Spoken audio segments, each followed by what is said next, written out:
but then also they have bills to pay. So the landlords here, they won't hear, "Oga, I beg, give me time." No, nobody hears that.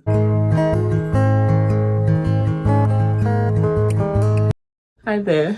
You're welcome back today to my channel. Based on the messages I've been getting asking me for how much do you think will be enough? How much do I start with? It all depends on the school. I'm going to use my own experience and how I went about it to give you a cue on what you should expect.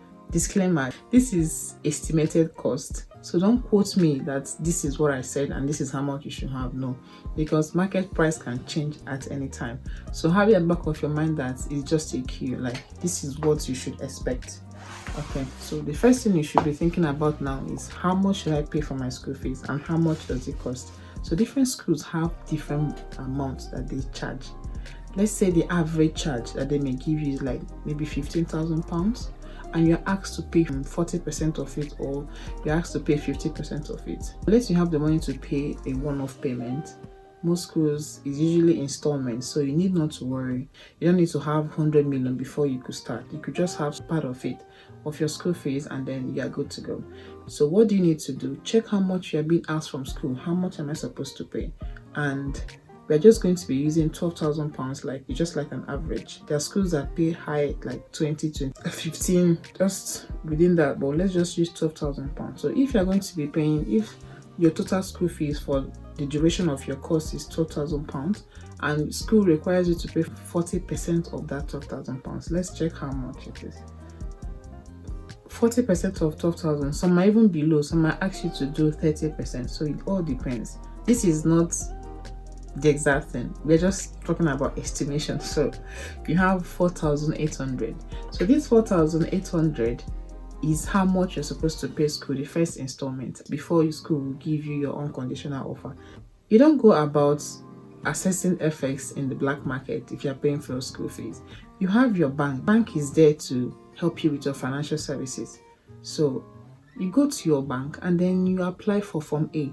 And now it's even easy. I'm going to do a detailed video of how you can use Form A, because now it's online. Everything is online. So we're not going to be using black market rates. Recently, I think bank rate is 574 thereabout. Oh, let's just say 600 by the time you're applying, because market value of FX can increase anytime. It can go down, it can go up, but recently it's been going high, so you might get up to like 600 by the time you want to make your payment. So if you use 600 to multiply this amount, let's see how much it is. So £4,800 times 600, so this is what you have, 2.8 million. Let's just say 3 million, give or take, just trying to make room, plus or minus. So let's just say 3 million. So you should have 3 million for your first payment. So you see, it's high. It's not something you just say, okay, I have 1 million, I'm ready to start. No, some school might be lower than this, but it's not a must that it has to get up to 3 million. Keep that aside, 3 million. The next payment you should be thinking about is medicals. That's the tuberculosis test. That one is about 58,000. But you know, you have miscellaneous. You're going to be traveling, the logistics are involved. Maybe you are coming from East to Abuja and you're going to lodge in a hotel, or you're going to Lagos, because they're just located at Lagos and Abuja. Yeah, I think they only have 2 locations in Nigeria. So now you have to go there and add all those logistics. Let's say you're going to be spending like 100,000 or more. So if you add that, you have like 3.1 million. Now let's go to the next one. So the visa and IHS. Then when you're applying for your visa, you have to pay for IHS first. IHS is Immigration Health Surcharge. You have to pay for that before you can get to the checkout. That is before you can pay for your visa. IHS also depends on the duration of your stay. So if your study is like 2 years or 3 years, they calculate it for you, because when you're applying for a visa, there will be a link where you click on to take you to the site where you fill in your information. What's your duration of course of study? How old are you? Are you the only applicant? Do you have dependents? Like that. At the end of the day, you see how much you're supposed to pay. But if you're just you and you're applying for a master's that is for 1 year, which is one that I did, I spent like, I think it's just the 2 of them was like 1 million, because just paying for visa is like $1,000 or so, I think $1,000, not pounds, $1,000. And paying for IHS, I can't really remember, but I know that I spent, for the two of them, I spent between 800 to 1 million. So let's just say 1 million, approximately 1 million. So you add that to the 10.1 million that you have. You see, you already have 4.1 million. It doesn't end there. The next one now is accommodation. So if you are thinking of coming to the UK, do not come empty-handed, please. This is so important. Please do not. If it requires you to borrow from anywhere, please borrow. Or if you have friends that can lend you some money, please borrow. Because there is no guarantee that you're going to get job immediately you come in. There are so many factors. Maybe you're trying to get an address. You've not opened an account. You can't do any work. You are hanging, or maybe there's a document missing. There's so many things that might come to play. What do you do in this instance? This is where the money that you came in with is going to help you. So how much is ideal for you to come in with? Please at least come in with money that can cater for maybe 2 months of your accommodation, because sometimes the landlords will ask you to make deposit, or maybe you paid for an accommodation in Nigeria and paid for the 1 month, and then you're coming in, maybe there is no job and you need to pay. So you need to have that money handy, like have at least £1,005.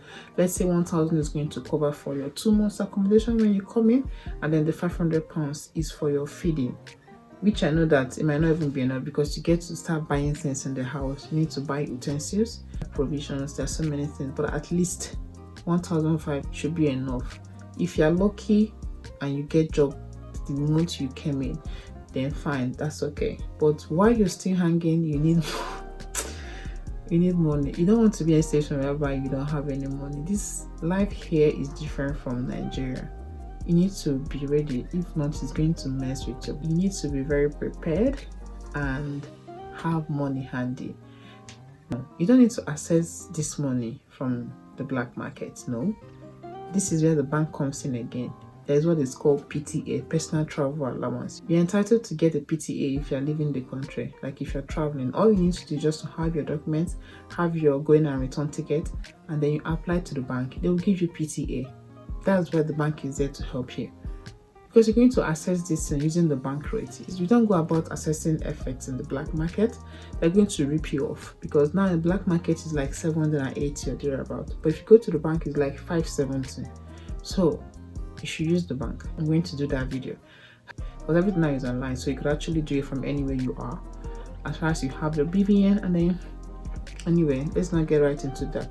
So this is what you need to do. You at least have like 1,005, because there's no guarantee you're going to get a job, and you need to eat, you need to pay for your house rent, because the landlords here, they won't hear, "Oga, I beg, give me time." No, nobody hears that, but then also they have bills to pay, so they want you to live to your responsibility here.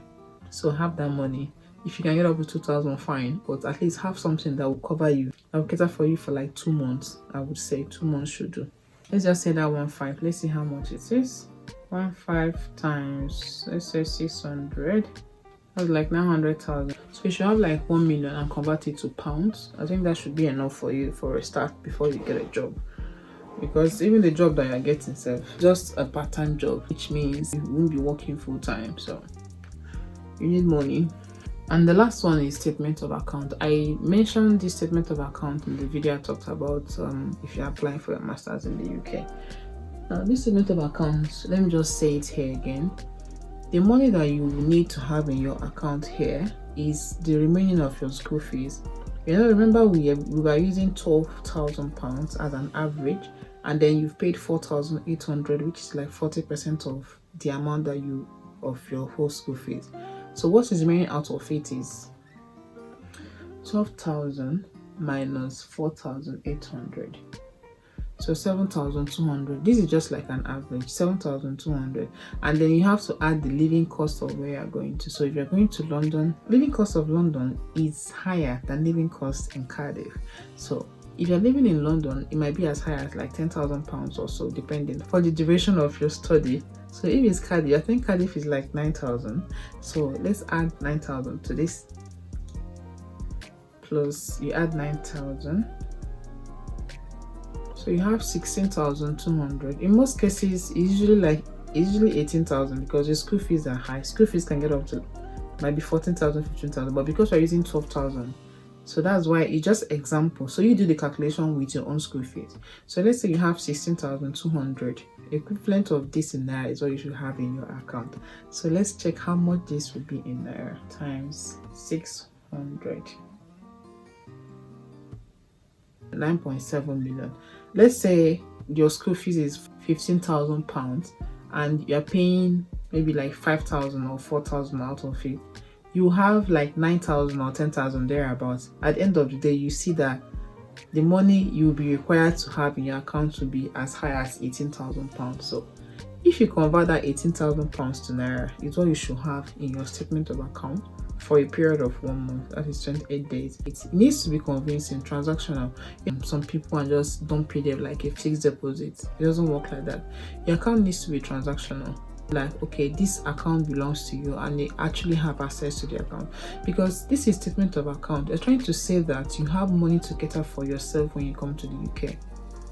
But if you don't make it appear so, that means you are being shady or you are not being truthful with the application and you might be denied. So what you need to do is just have the money in your account and then do some transactions like every day. Like your normal transactions, the way transaction comes into your account, you're buying for airtime, you're paying for this, buying 1 or 2 products, and then there is money coming in as well. But your sitting balance should not go below how much you should have. If you're supposed to have like 13 million in your account, your sitting balance should be 13 million. And the time you're printing the statements, the opening balance of your statement of account should capture the amount you're supposed to have. Let's say you're supposed to have 13 million. Your opening balance should capture that 13 million.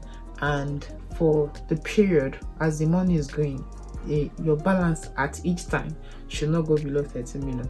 Even though it goes, you might be having like 12.8 13 million, but it shouldn't just go below. So in total of everything, we got let's see the calculation we got.